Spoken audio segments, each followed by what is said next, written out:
எப்பொழுதும் ஜெபிக்கிற ஒரு தகப்பன். அவருடைய பாடலின் சத்தம் எங்கள் வீட்டில் துணிச்சு கொண்டே இருக்கும். அவர் வீட்டில் இருக்கிறாருன்னா அந்த சத்தம் இல்லாமல் இருக்காது. எப்போ ரூமுக்குள்ளே போனாலும் ஒரு ஜபத்துலேயும் பைபிள்லேயும் தான் இருப்பாங்க. நல்ல ஒரு தகப்பனை உண்மையாகவே நாங்கள் இழந்துட்டோம்.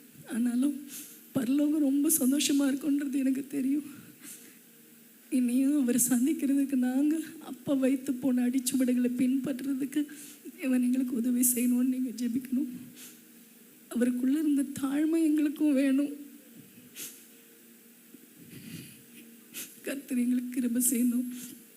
அந்த ஜெப வாழ்க்கை எங்கள் வாழ்க்கையிலும் நாங்கள் அதை கற்றுக்கொள்ள, தொடர்ந்து தேவனுக்கு புகழ்ச்சியாய் மாற எங்களுடைய முடிவும் இப்படி மகிமை உள்ளதாக இருக்குது. கர்த்தர் இறக்க செய்யணும். அதற்கு எங்களுக்காக நீங்கள் ஜெபிக்கும்படி அன்போடு கேட்டுக்கொள்கிறேன். Praise the Lord. கர்த்தர் நல்லவர், ஆண்டவர் ஜீசஸ். நாம் எல்லாரும் தேவனுடைய ஊழியக்காரர்கள்.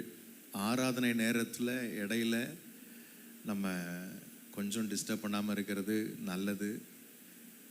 இது அடக்க ஆராதனைக்கான நேரம். தயவு செய்து ப்ளீஸ் ஹானர் காட். ஊழியர்களும் விசுவாசிகளும் தேவனை கனம் பண்ணணும். அதனால் கொஞ்ச நேரம் நீங்கள் காத்திருக்கும்படி உங்களை அன்போடு கேட்டுக்கொள்கிறேன். அன்பு தகப்பனார் எனக்கு மாமனார் மட்டும் இல்லை, எனக்கு அவர் பாஸ்டர். என்னுடைய 11வது வயதிலிருந்து என்னை ஆவிக்குரிய வாழ்க்கையில் வளர்த்தெடுத்த தகப்பன். என்னுடைய டீன் ஏஜ் காலங்களில் என்னை சகித்து கொண்டு, என்னை பொறுத்து கொண்டு, நான் செஞ்ச எல்லா சேட்டைகளையும் தாண்டி நான் எப்படியாவது தேவனுக்காக நிற்க வேண்டும் என்கிறதுல மிகுந்த கரிசனையோடு எனக்காக ஜெபித்தவர். நான் தேவனுக்கு பிரியமில்லாமல் ஓடின காலங்களில் அன்பு ஐயா ஒரு நாள் கோடாரியானது மரத்தின் வேர் அருகே வைக்கப்பட்டிருக்கிறது. அந்த செய்தியை சபையில் பேசுகிறாங்க. பேசுகிறதுக்கு எக்ஸாம்பிளாக என்னை கூப்பிட்டு என்னை நடுவில், சபைக்கு நடுவில் நிறுத்தி அவர் என் கால்கள்லாம் பிடிச்சிக்கிட்டு சொல்கிறாரு, இன்னும் 1 வருஷம் இருக்கட்டும், நான் இதற்கு இன்னும் கொத்தி எரு போடுவேன். இன்னும் 1 வருஷம் இருக்கட்டும் ஆண்டவரே. அந்த நாட்கள் என்னால் மறக்க முடியாது. அதற்கு பின்பு நான் தேவ சமூகத்தில் ஊழியத்துக்கு ஒப்பு கொடுத்து தேவனுக்காக நிற்க கர்த்தர் எனக்கு உதவி செய்தார். ஆமேன். அது மாத்திரமல்ல, ஊழியத்தில் அநேக காரியங்களை கற்றுக் கொடுத்த ஒரு தகப்பன். இந்த ஊரில் ஊழியத்துக்கு நான் செய்யணும்னு நினைக்கிற காரியங்களை அவரை வச்சு தான் செய்வேன். ஏன்னா அவரை போல் தைரியசாலி அரியலூரில் இது வரைக்கும் கிடையாது. ஊழியத்தில் அரியலூரில் என்னால் தைரியமாக சொல்ல முடியும், இங்கே இருக்கிற இன்க்ளூடிங் மீ அவ்வளோ தைரியசாலி கிடையாது. எனக்கு இப்போ என்ன ஒரே ஒரு வருத்தம் அப்படின்னா, எனக்கு இருந்த ஒரே ஒரு தைரியமும் இன்னைக்கு போயிடுச்சு. நான் விசுவாசிக்கிறேன் அவருக்குள்ளே இருந்த அந்த தைரியத்தின் ஆவி, அவங்க அந்த டீமில் காஸ்பல் சொல்கிறதுல அவங்கள போல் தைரியம் யாருக்குமே கிடையாது. யாரையும் எப்பயும் ஃபேஸ் பண்ணுறதுக்கு தைரியமாக இருப்பாங்க. Very bold, very strong. அவர் உடம்புலலாம் ஒரு வீக்னஸையும் நாங்கள் இது வரைக்கும் கடைசி வரைக்கும் பார்க்கல.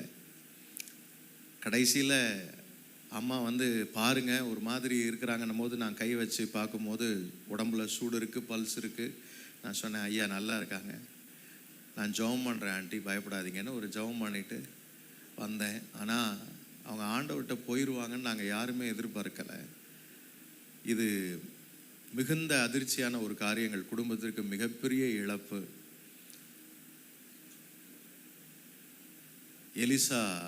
எலியா எடுத்துக்கொள்ளப்பட்ட போது, என் தகப்பனே இஸ்ரவேலுக்கு ரதமும் குதிரை வீரருமாய் இருந்தவரே அப்படின்னு அழுதாரு. பார்த்தீங்களா? அதை விட மிக அதிகமாய் துக்கத்துக்குள்ளே நாங்கள் இருக்கிறோம். எனக்கோ என் மனைவிக்கோ என் பிள்ளைகளுக்கோ அவர் தான் மிகப்பெரிய தைரியம். அந்த ஊழியத்தில் எங்களுக்காக நீங்கள் ஜெபிக்கும்படி உங்களை அன்போடு கேட்டுக்கொள்கிறேன். இந்த ஊரில் போலீஸ் ஸ்டேஷனில் கேட்டால் கூட பெரியவர் இருக்காரா, யார் நீங்கள் சின்னவரான்னு தான் கேட்பாங்க. ஏன்னா இந்த ஊரில் பாஸ்டர்னா போலீஸ் ஸ்டேஷனில் யாரை தான் தெரியும்னா ஐயாவை தான் தெரியும். இன்றைக்கி காலையில் கூட ஃபோன் பண்ணி வந்துட்டு யார் பெரியவராக இறந்துட்டாருன்னு தான் கேட்டாங்க. ஆண்டவர் அவருடைய ராஜ்யத்துக்குள்ளே தகப்பனை எடுத்துக்கொண்டார். அவர் வைத்து போன முன்மாதிரி உண்டு, சுவிசேஷ பாரம். எங்கள் தெருவில் யார் எங்கே குடிக்க உட்காந்துருந்தாலும், சிகரெட் பிடிக்க உட்காந்தாலும் நேராக போய் அவங்க கையை பிடிச்சி, இந்த சிகரெட்டை நீங்கள் குடிச்சு தான் ஆகணுமா, இந்த சாராயத்தை நீங்கள் குடிச்சு தான் ஆகணுமான்னு கேட்குற அளவுக்கு தைரியம் நிறைந்தவர். அவர் கேட்டு அந்த இடத்துல என்ன பண்ணுவார்னா மிரட்ட மாட்டார். உனக்காக ஜெபம் பண்ணுறேன், ஆண்டவர் உன்னை மாற்றுவார்னு சொல்லி ஒரு ஜெபத்தை பண்ணிட்டு வந்துடுவார். அது எந்த இடமா இருந்தாலும் சரி. அவர் முன்னாடி சிகரெட்டை பிடிச்சிட்டு ஒருத்தன் நகர முடியாது, இதை பிடிச்சே ஆகணுமான்னு கேட்பார். அப்படி தைரியம் உள்ள ஒரு சுவிசேஷகனை நாம் இழந்திருக்கிறோம். எங்கள் குடும்பத்தின் இழப்பு பெரியது. அதை விட இங்கே வந்திருக்கிற தேவ ஊழியர்கள், எனக்கு தெரிஞ்சு பாஸ்டர் பென் சொன்னது போல், நீங்கள் யார் பேசுகிறீங்க, எங்கேருந்து பேசுகிறீங்க, உங்கள் சபை எவ்வளோ பெருசு, பில்டிங் இருக்கா இல்லையா, எத்தனை பேர் வருவாங்க, எவ்வளோ காணிக்கை கொடுப்பீங்க, எங்கே தங்க வைக்க போகிறீங்க, இது எதையுமே அவர் கேட்டதில்லை. அது மாத்திரம் இல்லை, எல்லாருக்கும் கொடுத்துருக்கிறார். கொடுத்தது மட்டும்தான் அவர் செய்த. நாங்கள் அடிக்கடி சொல்லுவோம், ஐயா நீங்கள் கொடுத்தே உங்களுக்கு ஒன்றும் இல்லாமல் போயிடுச்சு ஐயான்னு நான் புலம்புவேன். நானும் எங்கள் ஆண்டியும் ஒன்று. ஏன்னா ஆண்டி புலம்ப விரும்புகிறதெல்லாம் என்கிட்ட தான் சொல்லுவாங்க. என்கிட்ட சொல்லி நீங்கள் கேளுங்கன்னுவாங்க. நான் போய் ஐயாட்ட கேட்பேன், ஏன் இப்படி பண்ணுறீங்க, ஆண்டி வருத்தப்படுற மாதிரி அப்படின்னு. உங்களுக்கு தெரியாது பாஸ்டர், அதெல்லாம் சொத்து, உங்களுக்கான சொத்து அதெல்லாம் அப்படின்னு சொல்லுவாங்க. ஆமென், அல்லேலூயா. அதனால் தேவனுடைய ராஜ்யத்தில் அவர்கள் பெரிய பெரிய பங்களாலாம் கட்டியிருக்கிறாங்க. அங்கே போயிட்டாங்க நித்திய வீட்டுக்குள்ளே. எங்களுடைய ஆறுதலுக்காகவும் உங்களுடைய ஊழியங்களுக்காகவும் நாங்கள் தொடர்ந்து ஜெபிப்போம். நீங்கள் எங்களுக்காக ஜெபித்துக் கொள்ளுங்கள். கர்த்தர் உங்களை ஆசீர்வதிப்பாராக.